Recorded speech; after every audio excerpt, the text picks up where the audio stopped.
Hello, everyone. As mentioned, I'm Shawn, and we are here today to do a webinar and hopefully, add some value on some of the topics that we're going to be talking about.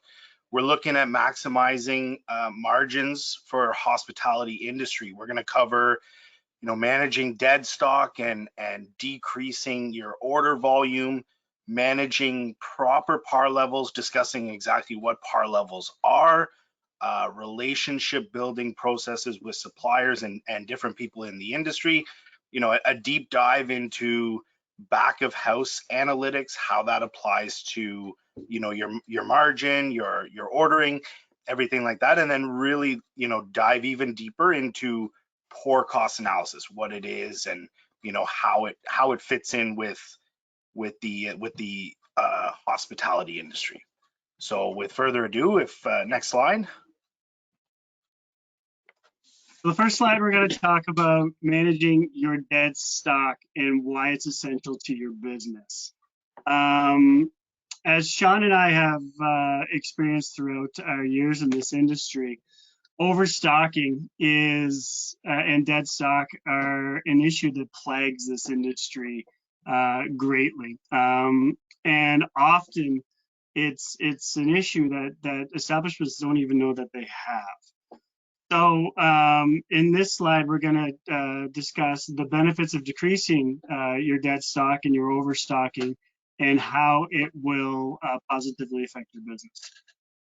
So first and foremost, in order to manage your dead stock and overstocking issues, you need to know that there even is an issue, right? So having a proper inventory management system, whether that be in-house, third-party, apps, whatever, it's your first line of defense against overstocking product.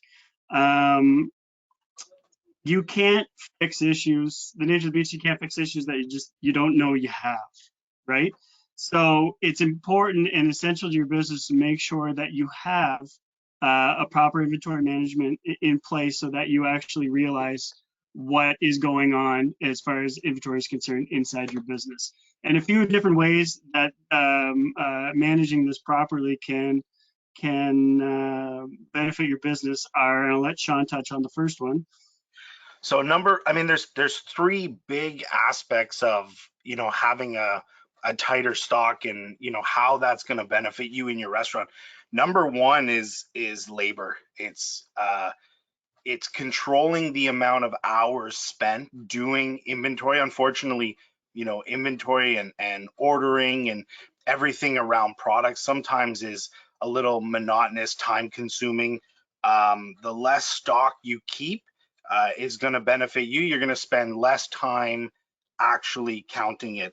On the flip side as well, when you do the inventory process, or you're taking your stock value for ordering purposes, the less you have to count means less double checking at the end too. So if you're looking at your analytics side, which we're going to get into, it really decreases the amount of time spent on that as well. So yeah, as Shawn said, just time is money. And when you're spending time going through unnecessary piles of inventory, it's ultimately going to affect your bottom line at the end of the day. And one of the other major, in my personal opinion, is the most important aspect of managing a proper inventory and decreasing your stocks and making sure that you're not overstocking is cash flow. Cash flow is everything in this industry and in business in general. It allows you to operate your business properly. So one of the prime examples that I use with clients, that unless you are like a niche type establishment, if you're selling $10,000 a week in booze, there's no need to have $20,000 and $30,000 and $40,000 sitting on shelves. And that is something that we come across every day in this industry, is people just amass these massive stockpiles of inventory and don't think of it as money. Like, that's money that could be in your bank account paying your employees, paying your rent, just managing different aspects of your business, buying you food to sell to people, right? There's just inventory is money. So we want to operate as lean as possible, obviously without running out of things, um, so that we can keep that money inside your business running it properly. Just an example, Geoff. I mean, I've worked with a couple clients who have taken, some dead stock, right? Products that weren't necessarily moving. They were able to, return it and just move it through specials and, incentives and stuff like that. By decreasing that inventory and ordering properly, they were able to take a significant amount of money, which in different cases they used for, improvements in the restaurant, stuff that, that needed to be done, that was basically paid for through that inventory.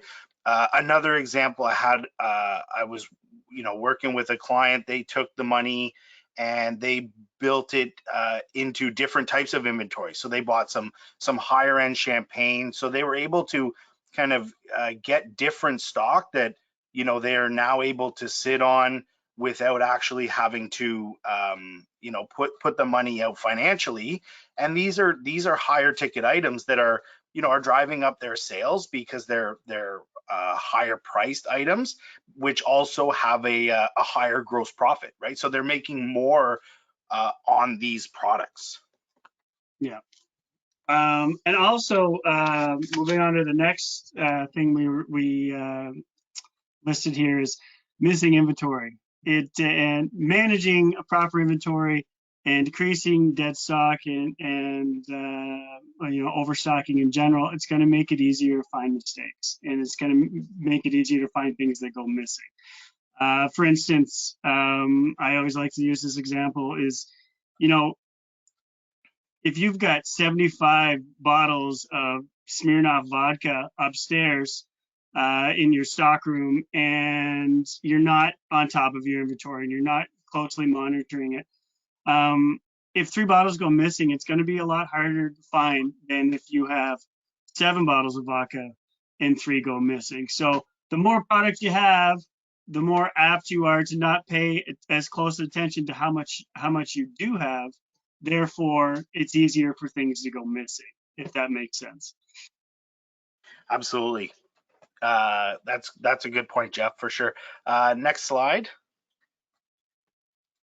So on this slide, we really want to focus on managing proper par levels and kind of get a dive into that. But before we do, one thing to keep in mind when it comes to, stock levels and par levels and things of that nature, it's important to take into consideration and understand that, everything's always changing in the hospitality industry. So, taking into consideration certain product mixes, meaning that, in the summer, when the weather's nice, especially up here in Canada, when the weather's nice, you may be selling more liquor and cocktails, whereas when it's colder, you may be selling more beer or wine, typically some heavier items.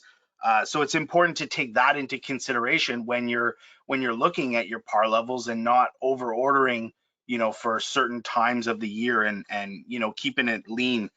Also for new menu launches, right? Keeping an eye as menus are launched, that you're looking at how well things are moving and making sure that you're properly stocked for those seasons as well, right? Around Christmas or also like for example for a pub, St. Patrick's Day, right? Making sure that you're ordering properly for those increased times, but then reducing it back down when once that's gone past.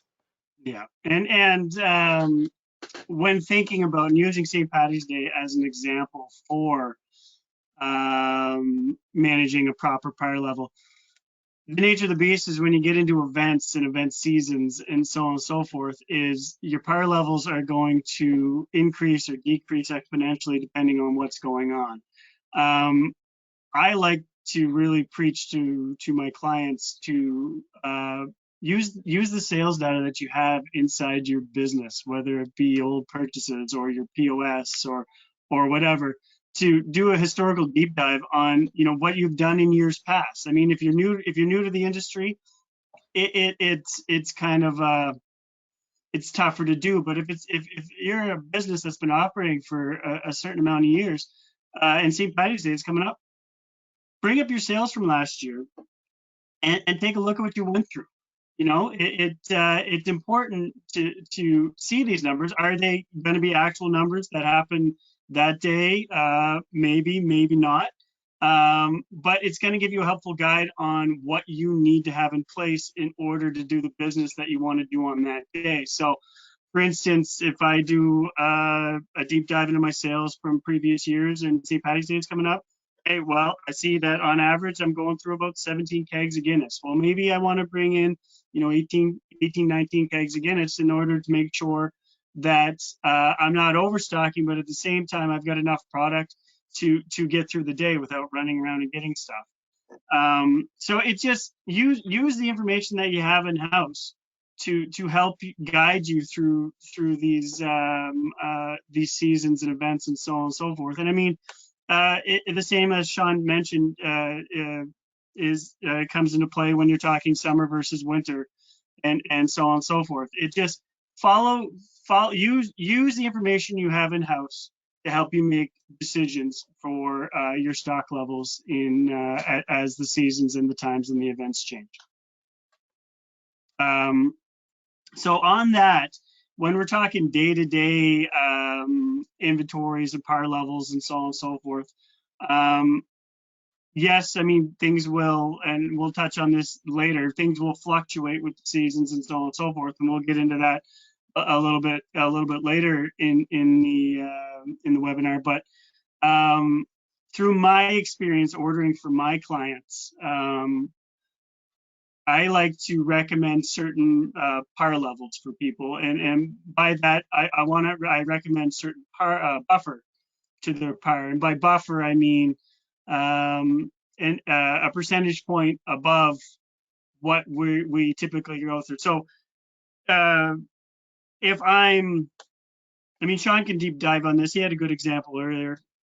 Yeah, I think for the buffer, I mean, typically we use kind of a 25 to 30% buffer, and it's fairly consistent for most places. There are certain items that you may want to stock up on, but really the idea of a buffer is that you should be looking at how many bottles. Let's use vodka for example. So if you're going through 10 bottles of vodka a week, what the buffer suggests is 25. If we use 25% as an example, we're taking 25% of the 10 bottles that you went through. So 2.5 bottles, and we're going to add that on top of whatever you've gone through. So if you've gone through 10, you have a buffer of 2.5. That means your par level should be 12.5, maybe round up to 13. So depending on what you actually have in physical stock when you go to do the order,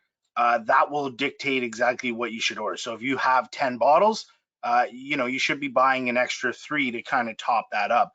At the end of the day, you don't want to order too much, right? But you also want to make sure that you don't want to get 10 bottles in case it's a little bit busier than it was the last week. And on that point, it's important to always be kind of changing your par levels, reevaluating, because like we said, fluctuations in seasons, making sure that you're kind of up on trends, and that if a brand starts to pick up and gains a little bit of traction, you want to make sure you see that coming in the numbers. So what we typically use on our end, or I use for my customers, I think Geoff can attest to this as well, is you typically use sort of a 3 to 4 week average. So as if products are starting to gain a little bit of momentum, it's taking that into consideration. Yeah. So, and I guess I didn't preface that probably strong enough as I should have, but we always set our pars based upon previous usage. So it's important to take a time period. And I like Shawn said, to go 3 or 4, maybe as far as 5 weeks, and just take the average sales of those particular products over that period of time in order to get my hard number, and then we add the par on top of that. So the reason I go with 25% is I find 25% on your high volume products like vodka, Pinot Grigio, etc.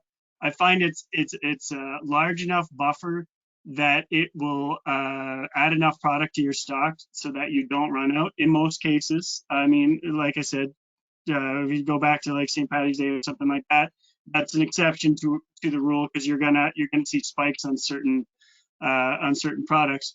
But I also find 25% as a general rule is good, because on your lower volume products, it's not going to add enough to your inventory it's a low enough number that it won't add too much volume or too much product to your low volume, to your shelves on your low volume products. Exactly. That's well said, Geoff. I mean, point 4, really check your history. We've kind of touched on that. I think it's important to use, your sales and stuff like that, but really keeping the usage history as well, right? How much you're pouring, and keeping that information, whether you're using spreadsheet in-house, or you're using an inventory system, or you have a third party consulting, making sure that that you have that information. It's very important. Yeah, for sure. Next slide. Next slide, please. So, I mean, now we want to get into some of the back of house analytics, and how they apply not just to ordering, but to kind of the whole product category in general. Number one really is accuracy.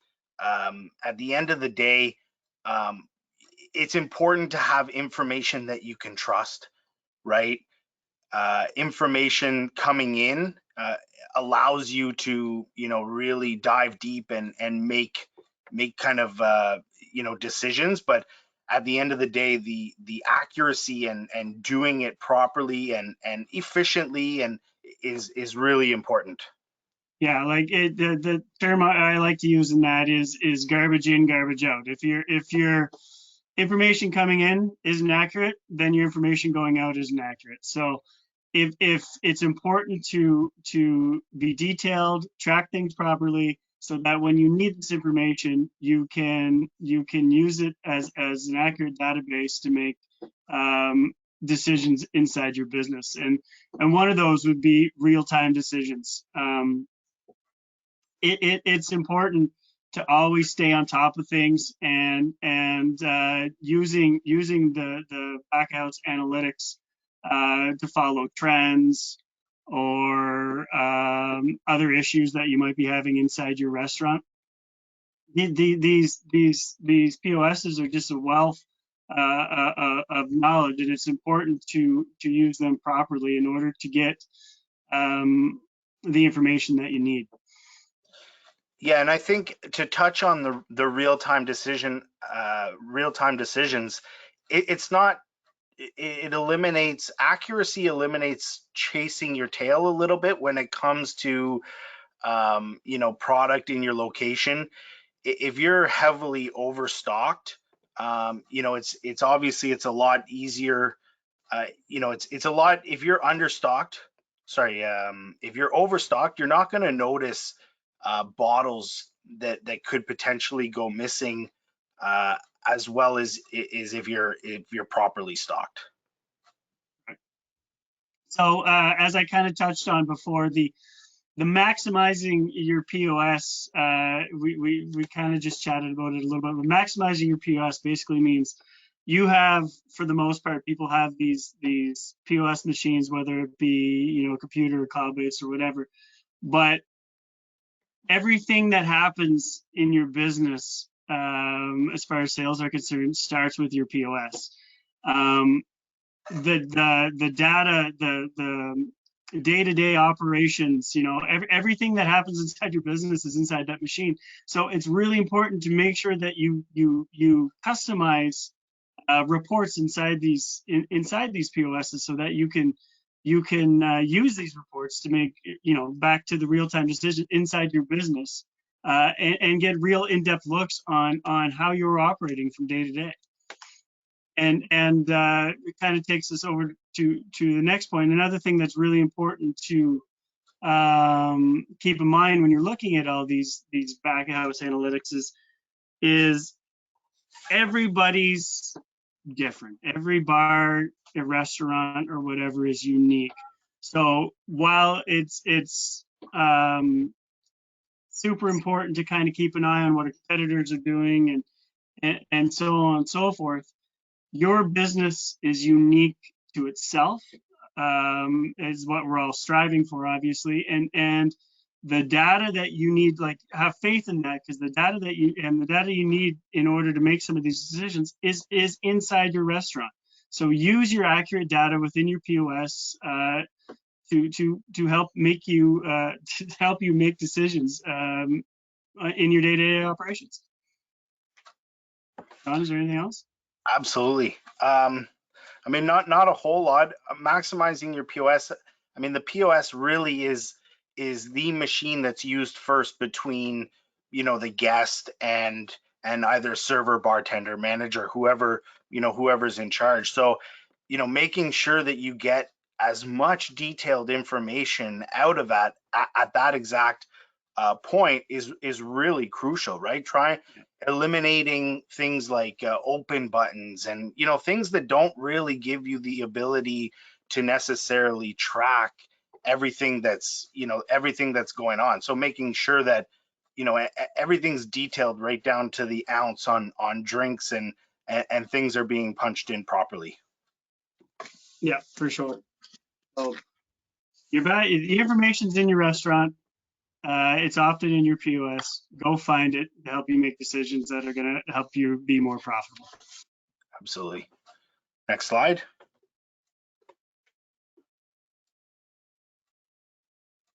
So on this slide, we really want to take a deep dive into what poor cost is, and sort of explain it, how it's calculated, you know, and sort of go through that. So if you want to take what poor cost is, Geoff.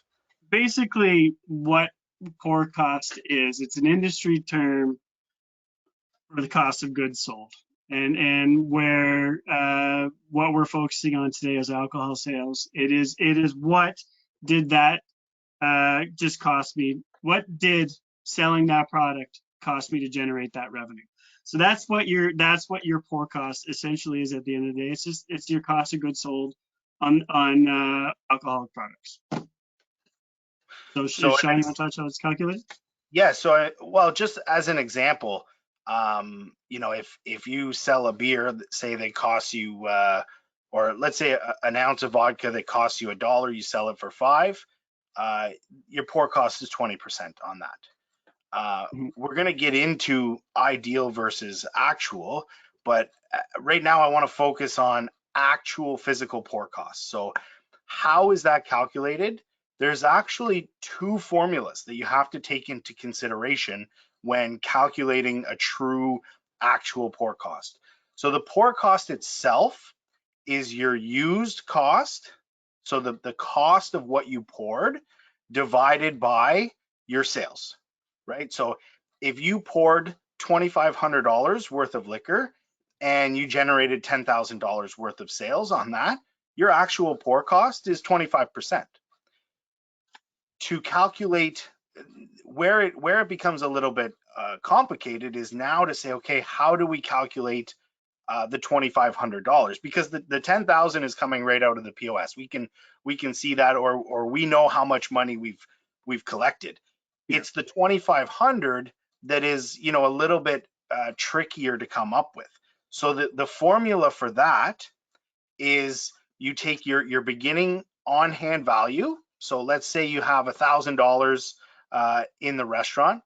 Let's say you add your purchases. So let's say you add another $1,000 minus your ending inventory for whatever period you're tracking.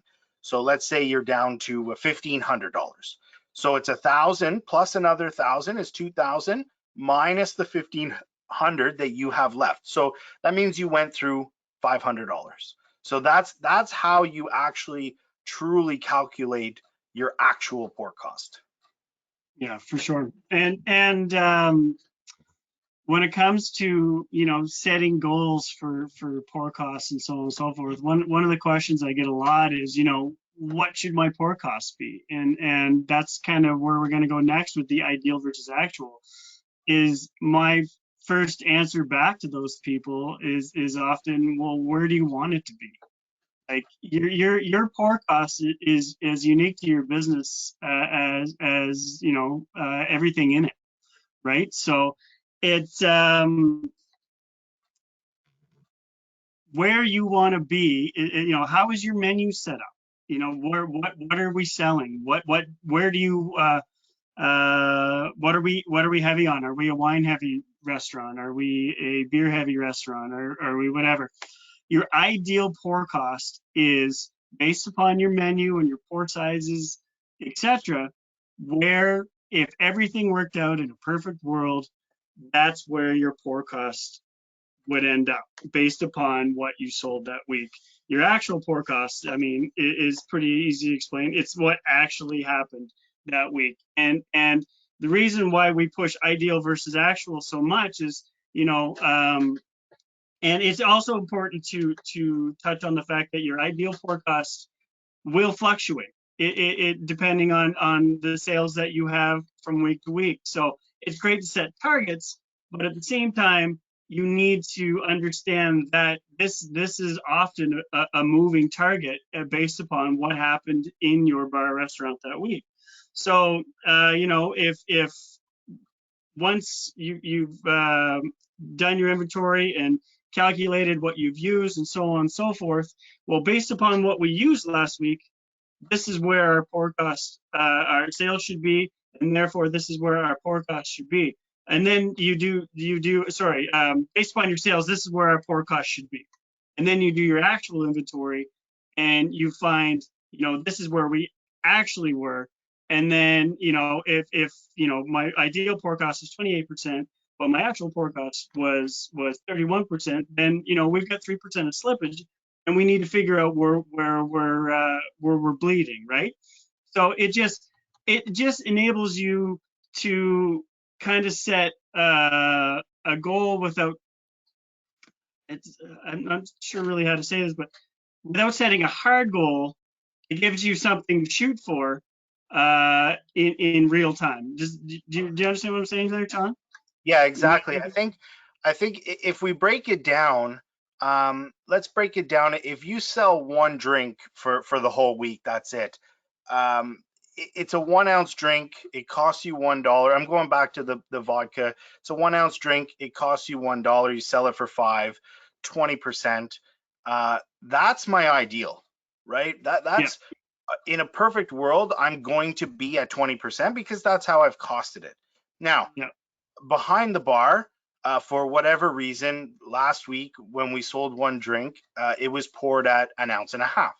So now it costs me $1.50 to do the $5 in sales. So my actual pour cost is 30%, right? And that's the importance. Now, obviously, that's a very you know, easy way of looking at it. Obviously, we don't do one drink, and now you have to multiply it across many different cocktails, many different you know, POS buttons and categories. You have liquor and wine and beer, but that's really the principle, is looking at it and saying, I've costed it at a certain target, but now is that target being met, right? So I think if you're trying to achieve a 30% pour cost, because, you know, on the financial statements, that's, you know, that's how we're going to be profitable. If it comes out that your ideal pour cost is at 35%, well, you know, there's no way, unless I really under pour, there's no way that I'm going to meet that target of 30%. It's just exactly. not going to happen. So now I know, okay, I need to go back and kind of do some some menu engineering and look at different products that I'm selling, and all that sort of stuff. So I Yeah, think, go sorry. ahead. No, I go was ahead. just going to say it's important to do that, the menu costing and so on and so forth, so you do know where that ideal is, because that is like Shawn mentioned. I mean, if you set goals based upon a certain forecast, because that's where you want to be profitable, blah blah blah blah, it's important to make sure that you do those deep dives into the analytics side of things with sales in order to and costing in order to get that ideal forecast, so that you actually are setting legitimate goals for your business. And then on to the next part of this is the other thing that we need to take into consideration when we're talking about forecasts is they're going to fluctuate. I touched on that a little bit before, but higher doesn't higher doesn't always mean better, right? It really depends on what you're selling, or sorry, lower doesn't always mean better.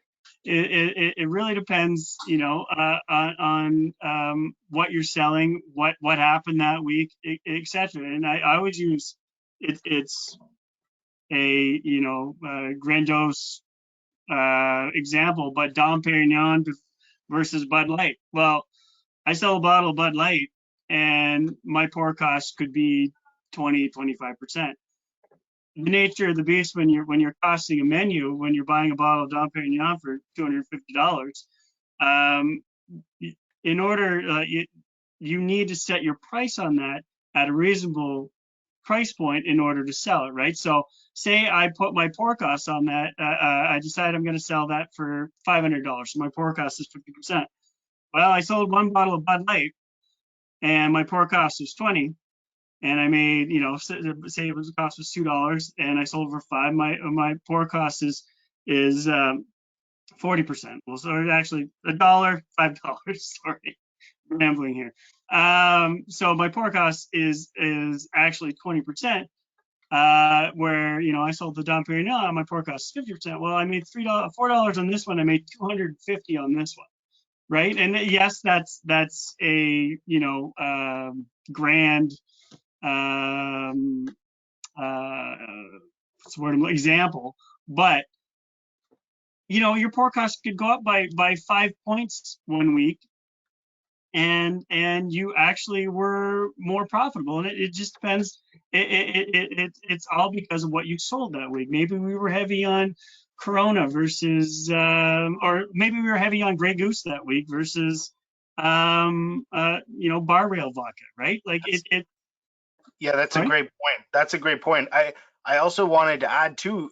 We see this in nightclubs, right? Where Yeah. typically nightclubs have a very low pour cost, because it's a lot of hard alcohol, which typically is your lower cost item. But around the months of December and especially on New Year's Eve, all of a sudden, pour cost spike. Well, it's not. That has to do with the fluctuation, and your product mix is changing, right? On New Year's Eve, yes, you're still doing X amount of hard liquor sales, but you're also now selling a lot more champagne, which, has, like you alluded to, Geoff, has maybe a 40 or a 50 or even a 60% pour cost, depending on, the brand and the price of it. So it's important to understand that. All of a sudden, whoa, my pour cost goes up, 8%. Well, yes, but how does that compare to your ideal? If your ideal's still at 20, okay, well, now I have an issue, right? I have a variance, and there's a difference between the two. But if my ideal came up to 28 with that poor cost, well, then I know it's okay. It's a change in product mix, and hopefully, volume of sales also was a lot higher, because I was selling more expensive product. So I had, the place was packed, but I did 15-20% more in sales volume to make up for that increase in port cost. Yeah. So essentially, at the end of the day, when it comes to forecasts, it's important to know what it is, obviously, but it's important first and foremost. Figure out where you want to be. Figure out where you're operating at. Figure out what the variance between those two is, and figure out how to fix it. Right? But keep in mind that it's a constant moving target, and it's don't just go into something thinking I want to be at 30%. Well, why do you want to be at 30%? Ideal, actual, and variance. What if you know what those are, you can problem solve and fix any issues with your forecast. Absolutely. Okay, last slide. So Relationship this, building. yeah, you go ahead, Geoff. You take the reins. Um, this is one that I really like to push with my clients because there's just so much to be gained from relationships outside of your particular business in the industry, right? And networking is just, to me, there's no downside to reaching out to other people, whether it be in your industry as restaurant owners or as suppliers, et cetera, because every branch that you extend, there's typically a little bit of a wealth of knowledge on the other end of it, right? So it just use every avenue you can possible to make good real-time decisions inside your business. And networking is just a very easy way to get a lot of that advice for free, right? For example, the number two in this thing is local vendors. It's also a great way to make a little bit extra money and so on and so forth, and, which I'll touch on with local vendors. Reach out to your local vendors. They have products that they want to sell inside your bar or restaurant. You have a bar or restaurant that wants to sell these products. It's reach out to these people to find find out what's trending in the industry, what they can help you with, if there's any discounts or deals available, if there's any swag they can help you to run a promotion inside your restaurant in order to boost your sales. Is there anything they can do to help you on the back end with costs and so on and so forth? But they're a match made in heaven with these local vendors because it's mutually beneficial. Everybody wins. Everybody wins when I'm selling more. I'm winning when I'm selling more product. You're winning when you're selling more product. So why not work together with these people in order to achieve common goals where everybody's winning? And Yeah, and on to the next part about that. I mean, often with the vendors, it's discounts and deals is where you can really I mean, because these people where you can really benefit from dealing with your vendors, because these people are given budgets. They're giving budgets to grow their product lines. They're given budgets to spend inside of certain licensees in order to grow their product and grow their sales. But it's also really important that when you're doing that, to get involved with discounts and deals and vendors on products that you're selling the most of, right? Now let Shawn touch a little bit more on that stuff and how just not to trap yourself on some of these things. yeah. I mean, I think at the end of the day, the networking and working with local vendors really, can have a really big impact on your financial statements. And when you look at point number three and point number four, point number three, if you're working on getting discounts and deals and especially working on getting those discounts and deals on products that you're moving, that can drop your pour cost by a decent amount, right? So if you're dropping your pour cost, now you're adding a little bit to your bottom line, and you're really taking advantage of the pricing and the strategy that you're getting from these local vendors. But on the flip side, not only can you actually drop your port cost, but there's a big opportunity to increase your sales as well, right? Because these reps and vendors and even maybe the guy beside you, local consultants, they know what's moving, and what the new products that are they're really selling. You kind of get an idea of that. And now when you're designing a new menu, or you're kind of making those drink changes, you can incorporate some of those products that people are maybe seeking out. And now it's bringing people in the door as well. So not only can drop your actual physical cost of goods, but you can increase your sales. I mean, that's you increase what's coming in and drop what's going out. That leaves more for you on the bottom line, just by networking and pushing the local vendors. And as Geoff said, they'll work to promote your business as well, and bring people in, and all sorts of stuff. So that's It's very, also very, important too, just on that, and I kind of touched on it and trailed off, but when you're signing these deals, it's really important to be smart with them, in the sense of make sure whatever deal that you're promoting, or whatever trend in the market's coming that a vendor's pushing your way, is something you're going to be able to move, and or whatever's if you're stocking up on a product that is on discount, that is something that's not just going to end up as dead stock on your shelf. That is actually something that you're going to be able to bring in and move out in an appropriate amount of time.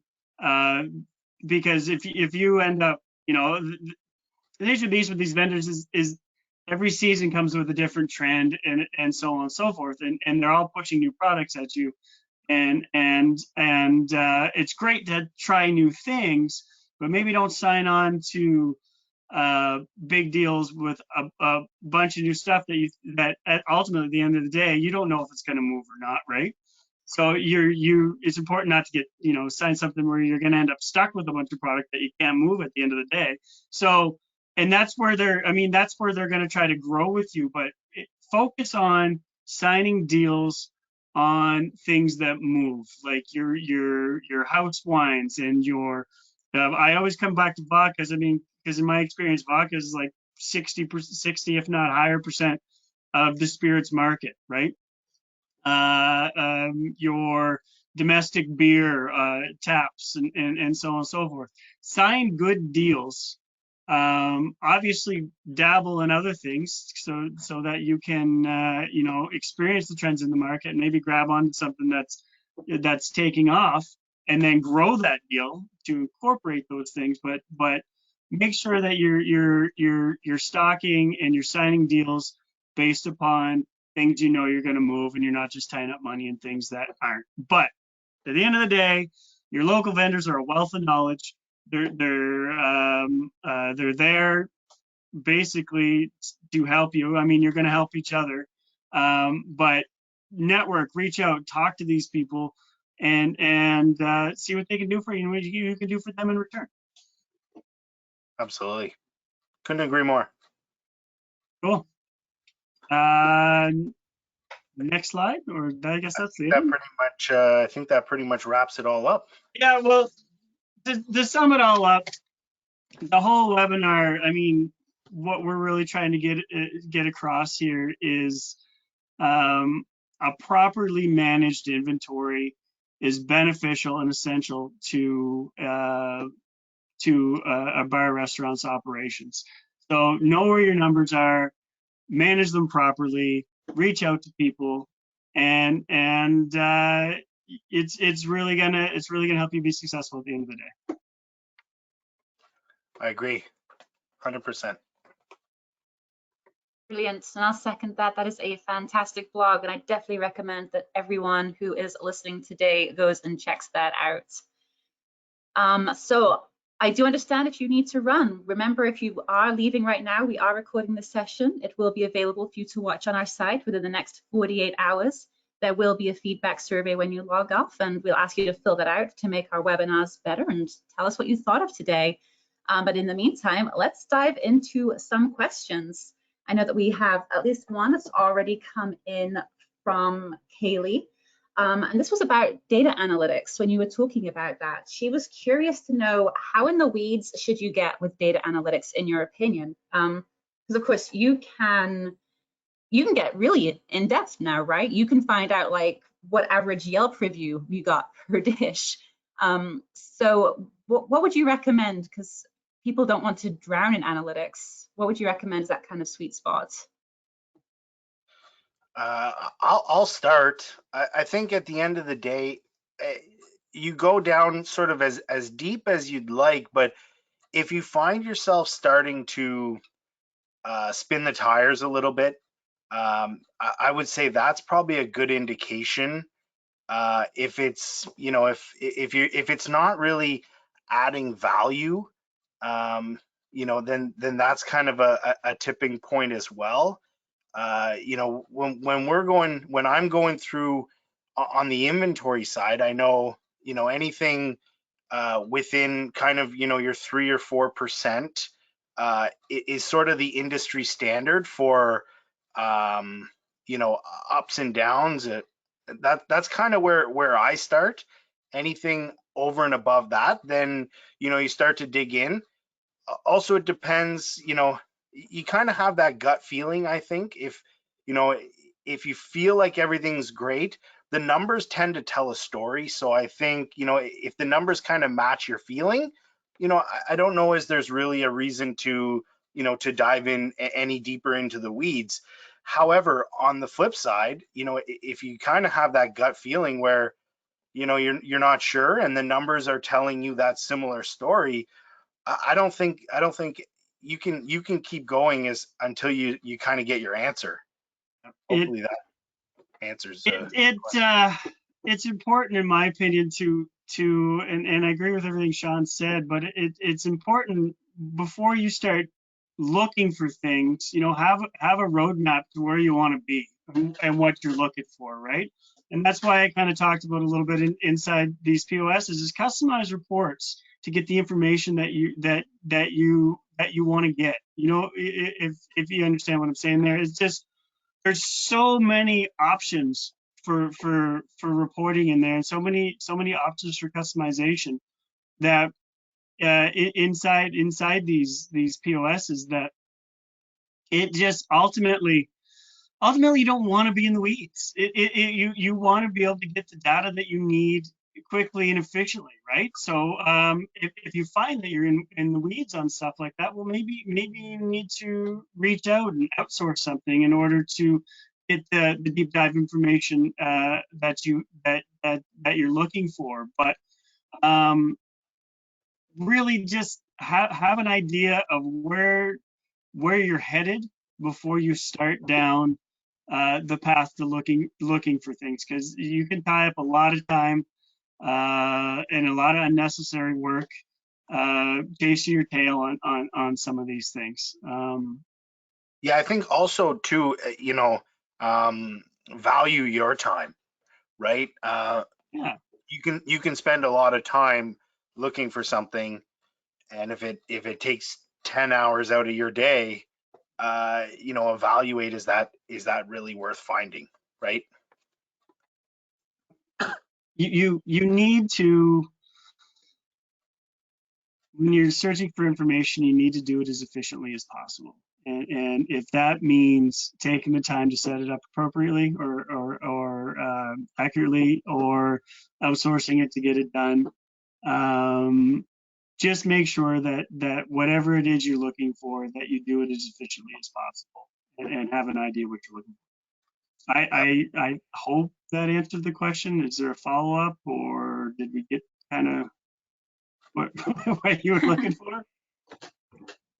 No follow-up. So yeah, let us know if you need any more info, Kaylee. I think that's some really great advice, though. Know exactly what you're looking for. Use data analytics as a tool, not so much as a smorgasbord of, I don't know, information that you should spend tons of time splashing around in. Yeah, for sure. So this next question that we have goes back to PAR levels.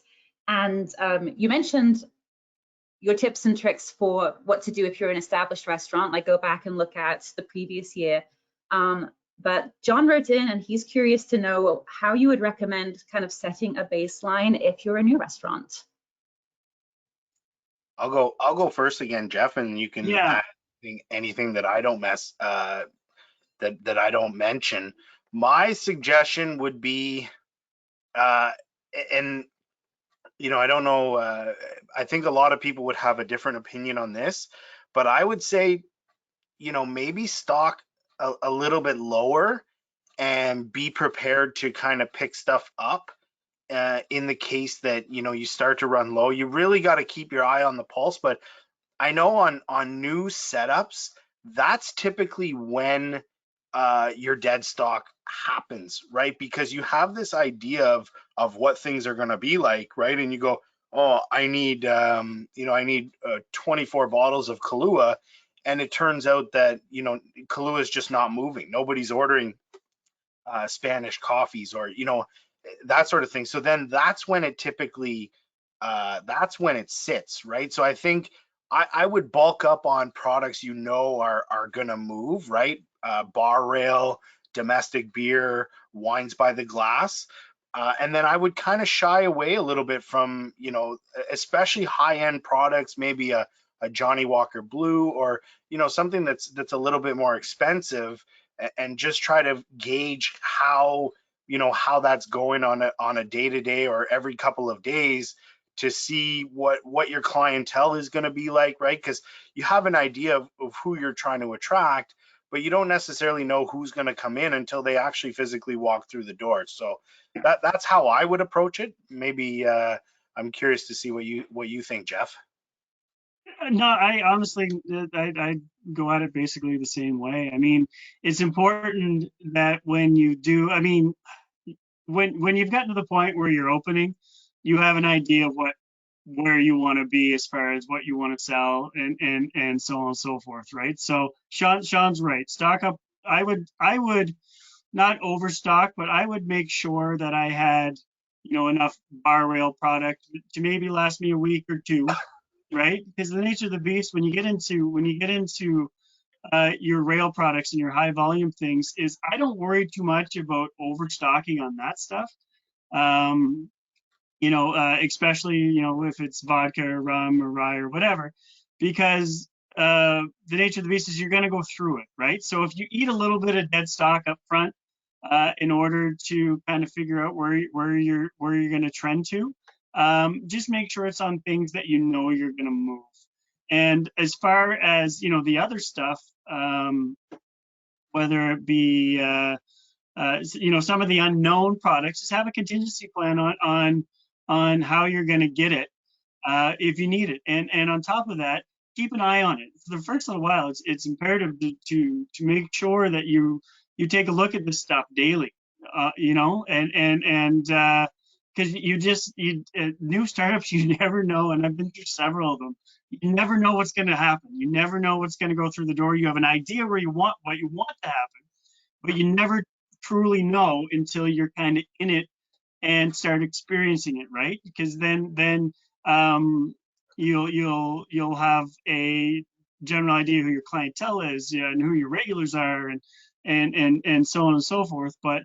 But focus on, I guess the main thing is focus on the things you're going to sell, the things that you're really trying to push, and that you're marketing yourself towards.